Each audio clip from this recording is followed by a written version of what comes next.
नमस्कार, आप देख रहे हैं 22 जुलाई 22 खबर और मैं हूं आपके साथ शुभेदु सिंह। झज्जर के गांव खानपुर खुर्द में लाडो की बगिया ऑक्सीवन का शुभारंभ हुआ। सीएम मनोहर लाल ने वर्चुअली इसका शुभारंभ किया। उन्होंने झज्जर जिले की बेटियों, धापा की ताई और स्वयं सहायता समूह की महिलाओं से कार्यक्रम के दौरान वर्चुअल माध्यम से सीधा संवाद किया। कार्यक्रम में विशेष बात यह रही कि जिले की 500 बेटियों ने एक साथ पौधारोपण कर पर्यावरण संरक्षण का संदेश दिया। कार्यक्रम में खेल और सांस्कृतिक प्रोग्राम का भी आयोजन किया गया और इस दौरान शिक्षा मंत्री कंवरपाल गुर्जर, सांसद डॉक्टर अरविंद शर्मा भी मौजूद रहे। सीएम ने इस मौके पर कहा कि बेटियां आज हर क्षेत्र में समाज को गौरवान्वित कर रही हैं और झज्जर जिला के लोगों की मानसिकता में बदलाव लाने के उद्देश्य से गांव खानपुर में बेटियों को समर्पित करते हुए लाडो की बगिया को विकसित किया जा रहा है।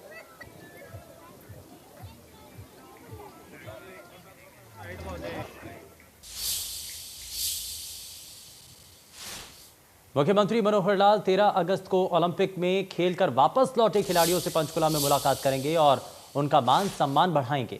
ये जानकारी मुख्यमंत्री के ओएसडी गजेंद्र फोगाट ने सोनीपत में हुए एक कार्यक्रम के दौरान दी। गजेंद्र फोगाट ने कहा कि मुख्यमंत्री ने खिलाड़ियों के लिए असीम स्नेह दिखाते हुए उन्हें दिल खोल के आशीर्वाद दिया। नगद इनाम के साथ उनके लिए सरकारी नौकरी की घोषणा की। सरकार की श्रेष्ठ खेल नीति और खिलाड़ियों की मेहनत की बदौलत आज हरियाणा पूरे देश का मान बन चुका है। दरअसल गजेंद्र फोगाट सोनीपत के राई में हरियाणा तीज पर किए गए कार्यक्रम में शामिल होने के लिए पहुंचे थे। महिला रागनी गायकों ने या आज सोनीपत के टीडीआई इंटरनेशनल स्कूल में ओलंपियन मेडलिस्ट रवि दहिया के पिता राकेश दहिया जी का सम्मान समारोह भी रहा और मनोहारी तीज हमने यहाँ पे मनाई। पूरे हरियाणा के विभिन्न हिस्सों में मनोहारी तीज 2021 के नाम से हम फेस्टिवल कर रहे हैं हरियाणा कला परिषद की ओर से माननीय मुख्यमंत्री जी के निर्देश पे। और इसके अलावा माननीय मुख्यमंत्री जी ने ये निर्देश दिए हैं कि जितने ओलंपियंस पदक जीत के आए हैं उनके साथ भी इंटरेक्शंस हों, उनके माता पिता का सम्मान जिस तरह से ओलंपिक में जाने से पहले हम उनके घर जाके सीएम साहब के आदेश से करके आए थे, ऐसे ही अब भी उनके माता पिता के साथ मिलना, उनके सम्मान समारोह 13 तारीख को हरियाणा प्रदेश जो है उन्हें सम्मानित कर रहा है। माननीय मुख्यमंत्री जी उन्हें सम्मानित कर रहे हैं पंचकुला में। तो ऐसे ही सम्मान का सिलसिला अभी और लंबा चलेगा। टीडीआई इंटरनेशनल स्कूल में आज धूमधाम से मनोहारी तीज मनाया गया। भारतीय महिला हॉकी टीम की खिलाड़ी और हरियाणा की बेटियां ओलंपिक में अपना जौहर दिखाने के बाद घर वापस लौट चुकी हैं। हॉकी टीम में शामिल शाहबाद की 3 बेटियों का घर पहुंचने पर जोरदार स्वागत किया गया। इस दौरान बेटियों को बधाई देने वालों का तांता लगा रहा। सबसे पहले खिलाड़ी कप्तान रानी रामपाल के घर पहुंची, जहां फूल मालाओं से उनका स्वागत किया गया। नवजोत के घर पहुंचने पर केक काटकर बेटियों का मुंह मीठा करवाया गया। नवनीत के घर पटाखे जलाकर बेटियों का जोरदार स्वागत किया और इस दौरान टीम की कप्तान रानी रामपाल ने कहा कि ऐसा स्वागत देखकर बहुत खुशी मिली, लेकिन मेडल नहीं ला पाए इसका गम हमेशा रहेगा। रानी रामपाल ने बताया कि देश के प्रधानमंत्री ने फोन पर बात की, जिससे उन्हें हौसला मिला। नवनीत ने कहा कि उन्हें बहुत खुशी हुई कि सभी देशवासियों ने उनके लिए दुआएं की।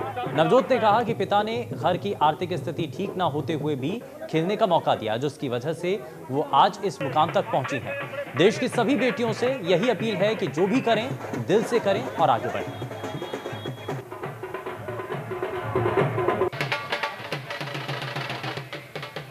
प्रधानमंत्री जी ने मेरे बारे में पूछा, मेरा नाम लेके, और चोट लगने के बाद मतलब कि हम प्लेयर हैं तो ये हमारी गेम का पार्ट है कि चोट तो लगती रहती है, पर देश के लिए खेल रहे हैं तो वो बहुत अच्छा लग रहा है। हमें काफ़ी अफसोस हुआ कि हम मेडल नहीं ला पाए, पर सबका इतना प्यार देख के अभी बहुत खुशी हो रही है कि सबने हमें इतना अप्रिशिएट किया।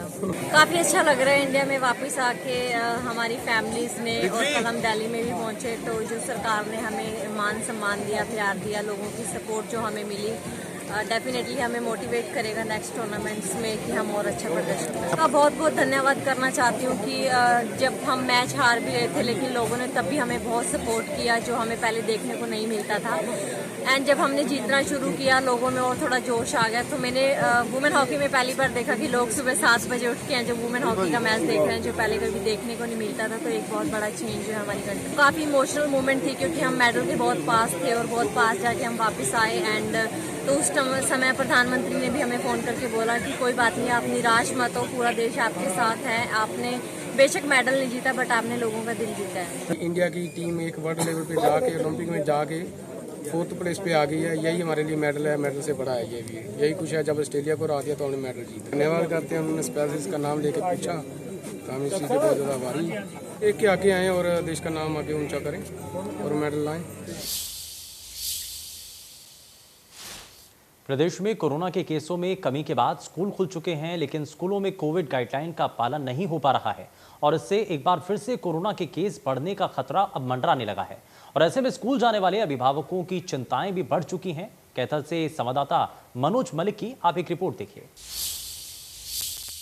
कोरोना की तीसरी लहर को लेकर आज बातचीत करेंगे बच्चों के परिजनों को कि बच्चों को लेकर क्या कुछ उनको दिक्कतों का सामना करना पड़ रहा है। बात करें स्कूलों की, प्राइवेट स्कूलों की बात करें या फिर सरकारी स्कूलों की, कि आज बात परिजनों से पूछेंगे कि क्या उनके बच्चे जब स्कूल जाते हैं क्या मास्क लगाते हैं या नहीं, और स्कूल में जब बच्चे जाते हैं वो क्या वहाँ सोशल डिस्टेंस का पालन किया जाता है या नहीं, और या जो सैनिटाइज है वो सैनिटाइज बच्चे किए जाते हैं या नहीं। मेरे साथ मौजूद है बच्चों के परिजन मौजूद है, हम इनसे बातचीत करेंगे। प्रदीप जी, अगर हम बात करें तीसरी लहर जो कि बच्चों के लिए खतरनाक लहर बताई गई है, बात करें बच्चों की तो बच्चों की किस प्रकार आप देखते हैं कि स्कूल में बच्चे जाते हैं घर से मास्क पहन कर जाते हैं, और स्कूल की बात करें तो क्या स्कूल में सैनिटाइज वगैरह सोशल डिस्टेंस का ध्यान रखा जाता है? नहीं, सोशल डिस्टेंस का ध्यान तो बहुत कम रखा जा रहा है, लेकिन कुछ बच्चे देखा देखी जैसे कि प्रचार हो रहा है मास्क पहनते हैं। स्कूलों में हाजिरी बहुत। एक तरफ जहां स्कूलों में लापरवाही की खबरें सामने आ रही हैं, तो दूसरी तरफ पहली से 5वीं तक के स्कूलों को खोलने के लिए तैयारी हो रही है, जिससे अभिभावक कहीं आना कहीं टेंशन में नजर आ रहे हैं। फरीदाबाद के नवोदय विद्यालय में एडमिशन के लिए प्रवेश परीक्षा हुई, जहां स्कूल गेट पर तमाम प्रोटोकॉल की धज्जियां उड़ती नजर आई हैं। बच्चों ने ना तो सोशल डिस्टेंसिंग का पालन किया और ना ही बच्चों ने मास्क पहना हुआ था।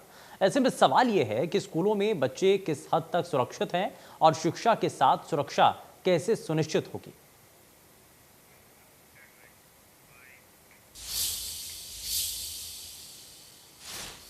वहीं प्रशासन की तरफ से हुक्का बार पर नकेल कसने के बाद पंचकुला रेस्टोरेंट एसोसिएशन लामबंद हो चुकी है और प्रशासन पर भेदभाव का आरोप लगाया जा रहा है।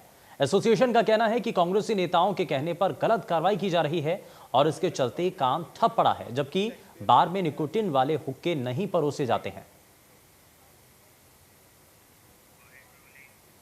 ये सब हमारे पास कुछ ऑर्डर थे जो पहले हुक्का बार के ऑर्डर आए थे, वो निकोटिन बैन के आए 2014 से पहले, जिसमें मैं अरेबिक इन्फ्यूजन के नाम से आउटलेट चलाता। उसके बाद मैंने कोर्ट से ऑर्डर लिया जिसमें मैं हर्बल हुक्का फ्लेवर में केस मैंने फाइल किया था, जो कि मेरे फेवर में हुआ है और इसमें हर्बल हुक्का मैं सर्व कर सकता हूँ। इसके बकायदा हम लेबॉर्ट्री की टेस्ट कराते हैं, जिसमें हमारे लेबॉर्ट्री की इसमें निकोटिन बिल्कुल नील है। इसमें निकोटिन ना एनडीपीएस की धारा किसी ऑनर्स पे लगी है, ना कहीं से चिट्टा बरामद हुआ, ना किसी कोक बरामद हुई है, ना किसी कोई नशा बरामद हुआ है। ये सब हम हर्बल हुक्का देते हैं, जिसमें अभी कोर्ट के ऑर्डर के हिसाब से हम वही हुक्का शिफ्ट कर रहा है।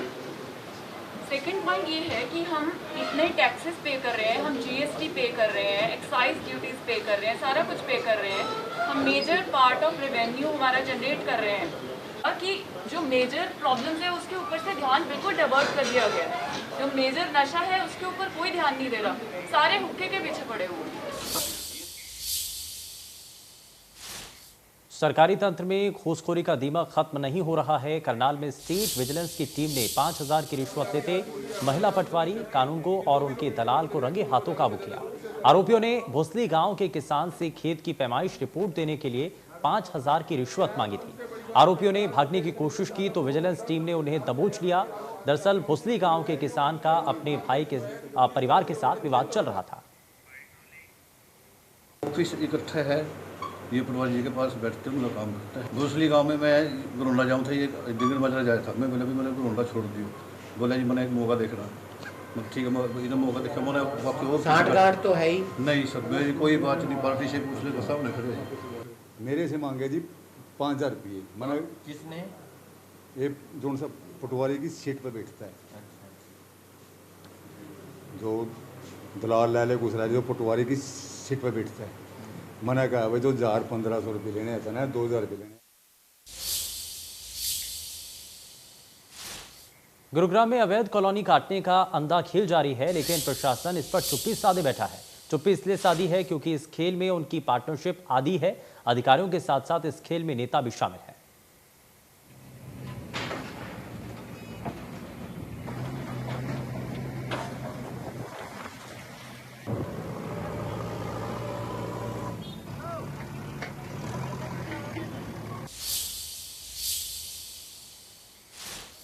वहीं यमुनानगर के महिला थाने में पहली बार तीज मनाई गई और एसएचओ, महिला पुलिस समेत सभी महिला पुलिस कर्मचारी तीज के त्योहार में रंगी नजर आईं और पूरे हर्षोल्लास के साथ महिला पुलिस स्टेशन में तीज का त्योहार मनाया गया।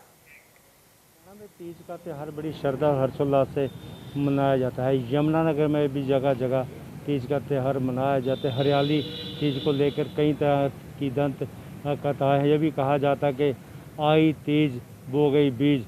इसके अलावा ऐसा भी कहा जाता है कि तीज के ही दिन भगवान शंकर को। खबर भिवानी से है, जहां पर मामूली कहासुनी को लेकर दो पक्षों में गोलियां चल गईं। एक पक्ष ने दूसरे पक्ष के लोगों पर 6 से 7 गोलियां मारकर 4 युवकों को घायल कर दिया। मामूली कहासुनी कई बार खून खराबे की वजह बन सकती है।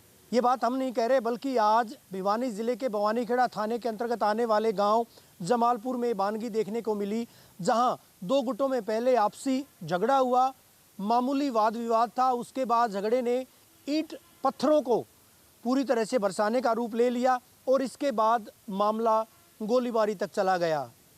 धनाधन एक युवक के द्वारा गोलियां बरसाई गई और गोलियां बरसाने के बाद 4 युवक गंभीर रूप से जख्मी हुए। मामले की जानकारी पुलिस के अधिकारियों को लगी, कर्मचारियों को लगी तो मौके पर पहुंचे।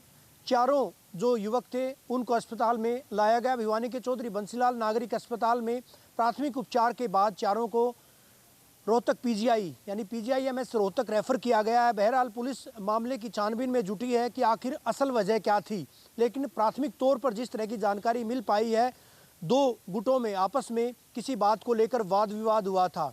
हालांकि जिस आरोपी के द्वारा गोलीबारी की वारदात को अंजाम दिया गया है, उसको दूसरे पक्ष के युवकों के द्वारा इस बिना पर रोका गया था क्योंकि अवैध तौर पर उसके घर में शराब आती थी। मामूली कहासुनी हुई, उसके बाद दोनों गुटों में ईंट पत्थरों की बारिश भी हुई और बात गोलीबारी तक पहुंची। बहरहाल पुलिस पूरे मामले की छानबीन में जुटी हुई है और जो आरोपी है उसको गिरफ्तार करने की कवायद तेज की गई है। वीडियो जर्नलिस्ट सुमित अवस्थी के साथ रवि जांगड़ा, इंडिया न्यूज। चरखी दादरी के गांव को पेयजल आपूर्ति करने वाले 3 नंबर बोरिंग की मशीन पिछले काफी समय से तकनीकी खराबी के कारण बंद पड़ी है और इससे ग्रामीणों को परेशानी का सामना करना पड़ रहा है, लेकिन जन स्वास्थ्य विभाग इस तरफ कोई ध्यान नहीं दे रहा है। मामूली कहासुनी कई बार खून खराबे की वजह बन सकती है। ये बात हम नहीं कह रहे, बल्कि आज भिवानी जिले के भवानीखेड़ा थाने के अंतर्गत आने वाले गांव जमालपुर में बानगी देखने को मिली, जहां 2 गुटों में पहले आपसी झगड़ा हुआ, मामूली वाद विवाद था। उसके बाद झगड़े ने ईंट पत्थरों को पूरी तरह से बरसाने का रूप ले लिया और इसके बाद मामला गोलीबारी तक चला गया। धनाधन एक युवक के द्वारा गोलियां बरसाई गई और गोलियां बरसाने के बाद 4 युवक गंभीर रूप से जख्मी हुए। मामले की जानकारी पुलिस के अधिकारियों को लगी, कर्मचारियों को लगी तो मौके पर पहुंचे। चारों जो युवक थे उनको अस्पताल में लाया गया। भिवानी के चौधरी बंसीलाल नागरिक अस्पताल में प्राथमिक उपचार के बाद चारों को रोहतक PGI यानी PGIMS रोहतक रेफर किया गया है। बहरहाल पुलिस मामले की छानबीन में जुटी है कि आखिर असल वजह क्या थी।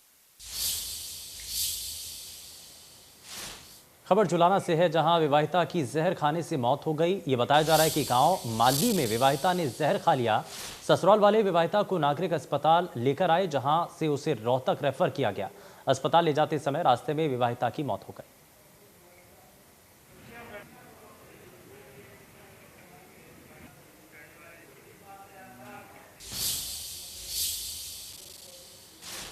हरियाणा किसान मंच के प्रदेशाध्यक्ष प्रहलाद सिंह भारूखेड़ा ने बताया कि जिले भर में तिरंगा आजादी संग्राम यात्रा निकाली जाएगी।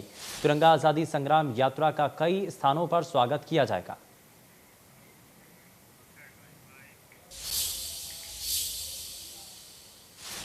पिछले लंबे समय से रेवाड़ी और आसपास के क्षेत्रों में चेन स्नैचिंग और चोरी की वारदातें थमने का नाम नहीं ले रही थीं और पुलिस लगातार आरोपियों की जगह जगह तलाश कर रही थी।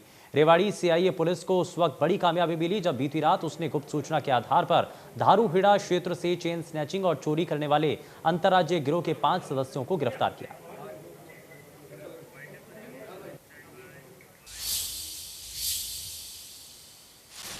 जिला खबर में फिलहाल के लिए बस इतना ही। नमस्कार।